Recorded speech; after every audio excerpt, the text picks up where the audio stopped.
বিতির নামাজ আপনি কোন সূরাতে পাঠ করবেন? সুন্নাত সূরা আছে।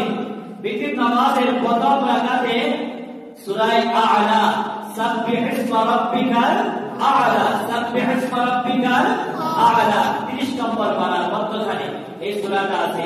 প্রথম রাকাতে সূরা ফাতিহার পরে এই সূরাটা পাঠ করা। 2 নম্বর রাকাতে সূরা ফাতিহার পরে কুল ইয়া আইয়ুহাল কাফিরুন, কুল ইয়া আইয়ুহাল কাফিরুন এই সূরাটা পাঠ করা। 3 নম্বর রাকাতে সূরা ফাতিহার পরে সূরা ইখলাস কুল হুয়াল্লাহু পাঠ করা। বলেন সুবহানাল্লাহ। এই নামাজ কয় রাকাত? 3 রাকাত, 3টা সূরা পাঠ করা। প্রথম রাকাতে সাব্বিহ ইসমা রাব্বিকাল আ'লা, যে সূরার নাম সূরা আ'লা।